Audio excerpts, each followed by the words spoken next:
Good afternoon, everyone, and welcome to this week's Heifer International Live Chat with my guest, Sallie Calhoun. Sallie is a really interesting woman. She is an engineer, business leader, philanthropist, and investor. She's the founder of Paicines Ranch, a 7,600 ranch in California, as well as the No Regrets Initiative, which demonstrates and advocates for a regenerative asset strategy that deploys human, ecological, and financial capital towards soil health. So, Sallie, thank you for joining me today. And you were a long time gardener, but not a farmer. So, can you start telling us how you came to found Paicines Ranch and became engaged in regenerative agriculture? Tell us a little bit about your journey, the fascinating one. I'm kind of an accidental rancher. I did not intend to end up here. Over 20 years ago, my husband and I were high-tech folks and wanted to have a vacation home close to the Bay Area, the Silicon Valley, and ended up buying a 400-acre ranch here to build a house, and we didn't know what we were doing. But to get to our 400 acres, you had to drive by this 7,600-acre ranch. You drove down one side of it, and from the moment my husband saw it, he was totally obsessed with it and announced he was going to buy it. And I'm like, I don't know what you're smoking, but I don't think we're going to buy that ranch. It was owned by developers. They're going to build thousands of houses. But a few years later, we sold our software company very unexpectedly. The county said we don't want thousands of houses there. And poof, 6 months later, we owned a 7,600-acre ranch with absolutely no clue about what to do. And the thing that really turned me into a rancher, we've just been talking about Alan Savory and holistic management, was that 3 months after we bought the ranch, I met the woman who had to sell to the developers because of financial pressures. And she told me there was a book I should read, because if she'd read this book, she'd still own the ranch, not me. And she sent me away to read Alan Savory's book, Holistic Management. And right. How about that? So that's how I got into the whole thing. And it's been a 20-year adventure since I bought that book. Wow. That's incredible how ideas influence things, right? I mean, it really is amazing. Ideas run the world, drive the world. Yeah. I refer to it, the idea that we could bring back California native perennial grasses, which they're pretty much gone. I call that the little worm that got into my head, and now it's kind of eaten my brain. And are the perennials back on the ranch? We have a lot more, dramatically more. When we got here, we could not find any, and now I can show you whole hillsides that are full of them. Yeah, so Alan claims the perennials are there, just need to be taken care of, and they'll just come back. I think he's right. We've not planted a seed. Everyone says, well, if you want the perennials to come back, why don't you plant them? Well, there are many reasons, but it really doesn't work in California. Yeah. And we've not planted a seed just to make that point that they're here. They're here. They're there. That was the thing. As I was telling you, I was in Zimbabwe with on his ranch and Alan Savory's ranch. And he showed me, I had no idea. I'm not a botanist in terms of, I couldn't identify an annual from a perennial, but he showed me how, without any planting of seeds, how the perennials came back in that particular area of Zimbabwe. And, the perennials are actually more nourishing to animals than the annuals. So she really fosters it. He said that's what's really valuable for the soil as well as for the animals, because he's got, without going into details about. Right. It's interesting here. It's maybe the nutrition thing is less clear. For example, they won't eat they don't graze on our perennials until the annuals dry out in the summer. Ah, really? Yeah. Yeah. They just it could be they're more nourishing, but it's like kale. I'm supposed to be more nourishing, but I don't eat it. Right. So regenerative agriculture, which is really the subject, and sequestration of carbon. I mean, we at Heifer are very focused on soil health as sort of a group of white men and women. But when you go talk to the farmers in Latin America and Africa and Asia, their concern is livelihood, right? How to make a living. So the sequestration of carbon is sort of our focus or our idea. And they need healthy, productive, fertile soil to be able to live, to actually feed themselves. So I don't know if you've sort of pondered about that problem or that issue, that sequestration of carbon may be, a white person problem. Oh, we talk about that a lot, but also, I mean, I would say that there are a lot of farmers and ranchers in the United States who in the short to medium term are in the same fix. I mean, farmers and ranchers are not doing well financially in the United States. And while most of them, except for the pioneers of regenerative agriculture, have not risked losing their farms yet because of other forces, their farms are not in good shape, and they know that. So while we in the United States don't focus on that as much as we should, I think that livelihoods for rural communities and land stewards in the United States is also critically important, and that's how we think about it. So, the health of the soil it's a very powerful concept, obviously, and the farmers would like to have healthy soil, but they, as you suggested, they need income, they need cash flow, etc. Do you think it's necessary? I mean, we really believe in carbon sequestration as a principle.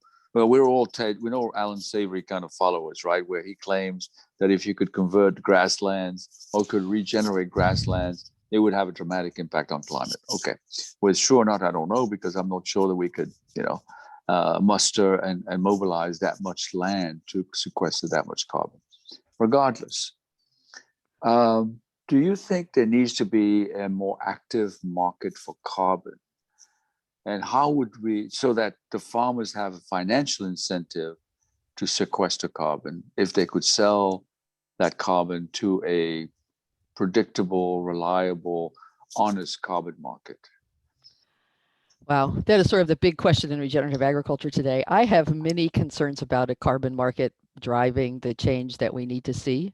Yeah. I perhaps spent too much time in Silicon Valley, but I think it's likely that if we do that, the Goldman Sachses of the world will figure out how to extract most of the financial value from that rather than the people on the land. So that's a big concern, is how that market is structured. I also think that's a little bit like, at the same time, paying someone to hit their head against the wall and then paying them to stop. Because the United States government is doing so much that subsidizes the destruction of soil. If we could take that same money and incentivize the restoration of soil, would that perhaps be a more effective and direct route to improving American agriculture? So I have many concerns and am quite skeptical about the carbon markets. We don't know much. We're also, if we do that, we're going to tangle up farmers and ranchers in these 10-year, 15-year, 20-year contracts that may actually, I'm afraid, retard progress toward healthy soil and carbon sequestration. So I kind of agree with you. I mean, just the question is still, there's always the liberal or the so-called neoliberal solution to creating markets for things. Yes. One of the concerns we have, or not concerns, but one of the challenges that we have at Heifer in terms of carbon sequestration is, and also soil health, is actually the measurement of that. Okay, so our business model is that, it's a business model, our development model is that we work with hundreds of thousands of farmers all over the world, right? And they all have, they're smallholder farmers, so between 5 and 10 acres, some with less, with half an acre, but on the average around 5 to 10 acres. And you multiply the two, and you're into millions of acres. So there's actually a potential for a substantial amount of sequestration. But the problem is we try to be good scientists as well, social scientists, and measure everything, right? It's the old adage, if you measure it, you will actually get results. And you're an engineer, so you understand this really well. So the issue, and maybe you've got a solution to this, or you've heard of a solution, but we have difficulty in measuring affordably across that level, that number of farmers, right? I mean, the solution would be easy: just stick it in the ground, and you get a reading of some sort, of soil quality. But how do you think about that? What do you think about that problem? I mean, that is the problem. Okay. I think that's how to measure it. I don't think it's necessarily the problem for a farmer. Farmers can sort of use soil organic matter as a proxy for this. It's more a problem when you get to other people who want to compensate farmers or who want to commit the planet to using this as part of the solution or to mitigate climate change. And I think we're going to need some sort of landscape scale satellite measurement for this. And I also think that there are an awful lot of people working on this.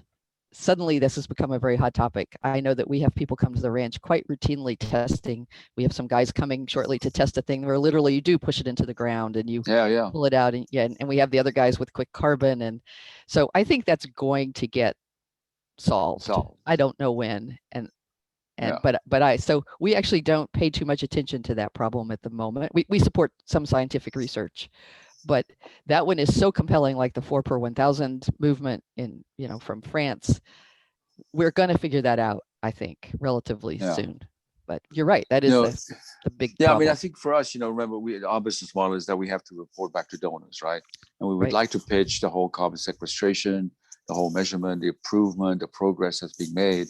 But the cost of doing the research on a relatively, if you're going to do some research, you're going to come back. It's not just one measurement about 5 acres. You can actually do 20 measurements, and there's going to be a kind of a distribution across the land, and it just gets enormously expensive. It does, yes. I mean, and certainly, but one thing to think about is how much money does the United States spend at land-grant colleges doing agricultural research every year? Right. A lot of money, but virtually nothing has gone into even what soil health is, right? Right. Things that are easier to measure probably than carbon, right? That are proxies for soil health too. The fact that we don't even know, we don't have a consensus on what healthy soil is or what you measure to figure that out is kind of astonishing. Yeah, it's kind of loose. Yeah, no question. But we don't care if it's loose. We just do it the way we want to do it, which is a lot to do with carbon and organic matter and everything else. And right now, that's what we've got to fix. But it's gotten to be a real head scratcher for us. Because I think you're in good company. Yeah. Okay. Good. Unfortunately, I wish there was some simple answer. Oh, just talk to Joe. But I don't know Joe. Yeah, I'm looking for Joe. Yeah, so it's like looking for. Yeah, that's just it's an interesting thing, and we really what we've reverted to is we call it climate smart agriculture, which of course so does Bear. Yeah. Yes. Yeah. So that's right. So it's an ecological cycle, and as you know, we're well known for our livestock, and livestock waste is of course a good recycling system to improve the health of the soil. And so we know we've got a good system, and you're right. We look at the soil and we work with farmers, and soil improvement is very rapid. It's quite, it takes 2 or 3 years, and then you've got pretty healthy soil, and the farmers notice the productivity is higher, et cetera, et cetera. Anyway, it's right. So it sounds like, just reading between the lines what you said, that the potential answer, or the potential sharp end of the spear here, is to talk to Secretary Vilsack and say, we need to change the subsidy system. Am I right there? Well, it's interesting whether I think the sharp end of the spear is to change the subsidy system in the United States, at least. I don't know whether talking to Secretary Vilsack is the fastest way to get there. Our sort of theory of change is that until the farmers on the ground in places like Iowa and Nebraska are calling their senators demanding change to the subsidy system in agriculture, it's going to be hard to change. Yeah, I agree. But Vilsack shows no evidence of having seen the light necessarily, in spite of the fact that there's more talk about this. Certainly, there's more potential now than there was maybe 5 years ago. But so the founder system of 2 senators per state bites us again. It seems like it on the Farm Bill. People have spent their whole lives trying to get meaningful change in the Farm Bill. Yeah. But there's a tremendous amount happening in the U.S. at the state level, right? There's a tremendous amount of experimentation around legislation and support, and in places like New Mexico and California, and actually across the country. So I think that's another really good way to spark change at the federal level, is to do all of this experimentation and organizing, grassroots organizing at the state level. So what would be the change that you're looking for at state level? Because we are now, as you know, with grassroots co-op and Cody Hopkins and all of his farmers in the co-op, as well as our ranch, which is 1,200 acres in Arkansas, and lots of other activity. We are now having some influence at the state level in Arkansas. I wouldn't say it's massive state, because you've got they've got the big players, terms of rice and everything else. But I'm wondering what would be your advice in terms of focus on this particular issue from an advocacy point of view? I mean, I think what's happening is there are local groups that are working on whatever program seems appropriate in their state. So, for example, in California, we have the California Healthy Soils Initiative, which I could talk at length about its problems, but basically, it is an explicit effort to figure out how to encourage farmers to put more carbon into their soil, and it's linked to our climate goals. And so it's at least now a formal part of the ag department. I think New Oh, really? Mexico, Wow. yes, we spend millions of dollars a year supporting experimentation, field days, and trials on farms all around healthy soils. And this is starting to happen. Like there's an effort in New York that's similar. New Mexico has already passed legislation. So I think in Arkansas, the plan, there's a group in California called CalCan, the California Climate and Agriculture Network, which has really done the lobbying here and is now leading this healthy soils policy network across the country that has all of these state actors. It's kind of like, the ALEC for soil. And so they're trying to work together to figure out what to do at the state level. So I would check that out. I think the healthy soil idea, I think, is something we could probably start. There's just somebody said that, let's see, somebody from on the chat room said Maryland has all the healthy soils program. Yep. And American Farmland Trust is hosting a town hall with Senator Vilsack. So maybe Biden is turning out to be a fairly transformational president, right? So maybe he's instructing Vilsack to act a little bit more progressive than Obama. Yeah, hopefully so. It would have been nice if he'd picked someone maybe more progressive than Vilsack to have that conversation with, but that's a done deal now. We have what we have. No, it's just done. We have what we have, right? I'm just, we're trying to find a way. We at Heifer are trying to find a way to be more. Where is it that we could be very intentional? And I think it's sort of linked to my previous questions. So in terms of California Healthy Soils, what are they working on? Integration with the agricultural department is really a major step forward. What kind of action are you expecting out of the Department of Agriculture in California that would make a significant difference? Well, we'll see what happens. I may be grasping at straws here, but I'm. No, we started out, unfortunately. We started out. There was a philanthropist who believed Alan Savory and set out to prove that he could sequester carbon in California grasslands, which is really a challenge when we have very little rain and we have only annual grasslands. So the only way he was able to measure sequestration in carbon in grasslands here was through the application of compost. Yeah. But so, for example, what the scientists said, it was still impossible. They said that if you add carbon from compost, all you get, the only net increase you'll have is the carbon that you added. That turns out not to be true. You actually end up sequestering significantly more carbon than you've added, probably over 20 years, because you change the plant, because you change the soil, and then the plants are then able to work better and sequester more carbon. So it was this totally surprising result that, like, the UC Berkeley scientists didn't think would happen. And so through spending millions of dollars on that, he was able to get the Air Resources Board in California to say that carbon sequestration could actually help mitigate climate change. And they started out then just having a program to support compost application.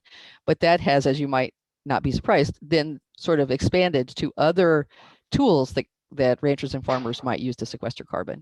So it was there was this one entry point that somebody spent a lot of time and money and effort on.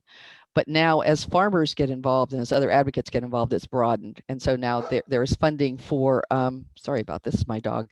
There's funding for other programs that are maybe more reasonable in other parts of the state than having compost. And then there's funding for technical assistance for farmers to share the results of their work as part of this Healthy Soils program. So, I was just thinking about compost. Obviously, working with smallholder farmers, compost is key. We work in very brittle environments, just like California is. There's very little rain, maybe annual rain, a couple of places, semi-annual rains. Arkansas is quite different. It's a wet state. We get a lot of rain. So you guys can sequester carbon quickly, just out the wazoo. It's absolutely. We're just to let it be so. And it's just so. it would be in Arkansas. It Well, at would least be so. that's my perspective I grew up in Tennessee, so I have some perspective on Oh, you do. It's right next door, of course. on the weather back there. But yes, Right. I'm so envious. Yeah, no, it's wet out here. Yes. So where was I going with that thought? Yeah, so we as a industrial food system produce, for example, with pig farm, an enormous amount of animal waste. Has that been explored in terms of a source of the carbon laden composting that could be used to sequester carbon? Because it seems to go into these huge pools, which are disgusting and overflow. Yeah. Well, in California, as part of the whole California Climate Agriculture Network, they have worked hard on alternatives to those lagoons for dairies. So it's been kind of separate from the compost. The compost that's being used in these trials, the idea is to divert all the municipal waste and compost it. So it started out taking all the waste from San Francisco in Marin County and doing giant composting piles of that. So that compost pile's kind of been around urban waste, but there has been a lot of work on the whole alternatives to lagoons. They've used, unfortunately, a lot of anabolic digesters to generate energy, which seem like a band-aid on the problem. But they started out funding anabolic digesters, and then through work, we've gotten them now to fund more compost and different solutions to the problem. So it's kind of like there's been like a wedge in each case around both composting and carbon. And then we've been able to, once we had the wedge in, to kind of expand the work that's supported and thought about. Yeah. It's but slow. Technically that's possible, right? You can take all those lagoon waste and actually turn it into compost of some sort. It's probably technically, yeah, there's probably some concerns about the level of antibiotics and who knows what else in the lagoons, right? So, yeah. I think, and most of my work is more around trying to figure out how to get those lagoons not to happen. At all, yeah. But yeah, so I'm not so familiar with what you do with a lagoon once you have one, though I did run a meatpacking plant for a while and had my own little lagoon, which was terribly unpleasant. So. Oh, you did your own meat packing. I noticed that on your website you are selling meat. Is that part of the processing that you do? You do your own processing? So I ran a plant. We don't have a plant anymore. I looked at building a plant here in the county. Basically, in California, it's very hard to build a new plant, like virtually impossible. And I ran a plant back in 2008 and 2009. I opened a meatpacking plant 3 months before the Great Recession crashed the world economy. Oh yeah, it was an adventure. So I don't do it anymore. Yeah, I don't know if you know, but the processing that we do for Grassroots, for Cody and his team, we actually, Heifer has got a substantial interest in it. And we have plants all over Arkansas, both to service Grassroots, big animals, as well as small ruminants and chicken, a lot of chicken work. Right. So we're not quite familiar with processing, which is a whole lot different game, but of course it's totally necessary. Right. It seems it's kind of the missing link of one of the missing links of infrastructure. People often refer to processing as the missing link, because everybody raises animals and then I can't get them killed. And what I realized running a meatpacking plant was that's just the next link. All the links are gone. Yeah. There's no chain. There's no local meat chain. You need to come down to Arkansas and look at our chain. We've got it all set up. Yeah, I know. I'm totally impressed by what you guys have done. We've set it up. It's all organized. And actually, last week I was there visiting. Our plants were expanding capacity in one of the plants with expanding the capacity by 3 times. We're working with the Quapaw Indians in Oklahoma in terms of, they built Sallie, it was a state-of-the-art processing plant. Small, probably processing, I don't know, maybe 5,000 heads of cattle a year. Not so small. It's not tiny. But the incredible design. We're linked up to the farmers. Beautiful. They asked us to run it because their own management was so incapable of running the plant. So we're now developing this reputation of being able to run, processing plants. That's really good to know, because I think people are always asking me about how do I build a new plant, And my comment is always the first thing we need to do is make sure that we save every plant we have in the United States. Yeah, right? yeah. Because they're closing, and once they close, a lot of them are grandfathered. They'll never reopen again. They'll It's never all reopen done. now. So we need to No. we need to save them. We need to increase their capacity, and we need to use them as hubs. And so awesome. Yeah. If you want to come to California, please just let me know. We might, could use we might. we could use some help. The processing place called Cypress Valley, that whole operation, and it's a for profit. We're actually own shares in this for profit. We have no intention, we're not looking for an exit. We've just gotten into ownership because that's the way it was set up originally. And I think there's an interest on the part of the management there, which is really superb. They're an unbelievably competent group of people that know how to process animals efficiently and effectively and humanely, which I think is another part of the equation. So maybe they'll be interested at some point to come and say, okay, maybe it could be a roll-up in a way, right? To actually take small plants which are very badly run and organize them correctly. I mean, it's an engineering problem, right? I mean, you just got to have a line that's smooth, that's connected, that's linked up, so the animal comes in, they're killed, and then they're processed very efficiently. And the plants are running superbly right now. And so that would be that sort of roll-up or service, I think, could be hugely beneficial across the country. I know that Mike Lawrence of Lawrence Meats is looking to do sort of the same thing. I don't know if you guys know him, but that's sort of one thing we need is we do need it. Somebody come in when a plant's about to close or when whatever's about to happen, who can really help. Right. Yeah, I was really. I'm not a meat processor at all, but I was really impressed by what they were doing. Good. Okay. I think we're running out of time, and I think I'd love to have a longer discussion, maybe not in public, but sort of privately, about a whole bunch of issues. And I really want to invite you over to Little Rock, Arkansas. See if you have the time. Are you vaccinated? Second shot tonight. Oh, good. How about that? I'm close. And I'd love to come. Yeah. We worked with Cody. We actually owned Cody's farm for a while, but I've never saw it. So he's got a beautiful farm. Beautiful farm. I've seen a lot of pictures, but I've never seen the farm. So I should come to Arkansas. Are you a horse rider? No, I should be. I tried to learn. I just really don't like horses. Well, fair enough. They're big animals. Yeah, because that's the one way to tour his farm is on a horse, and it's just bucolic and gorgeous. I just got for Christmas an e-bike. I find it's a much better way to get around the ranch. Okay, e-bike it is then.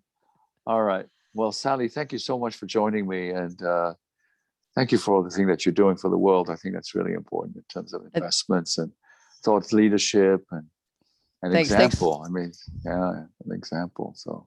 Thanks for inviting me, and I'll keep watching what you guys are doing. And when you're ready to come to California, send an email. So I'm going to come to California, and you're going to come to Arkansas. So it's a deal. More pleasant to come to California, but it's okay. All right. All right. Be good, Sallie. Thanks, Pierre. Bye-bye. Bye-bye.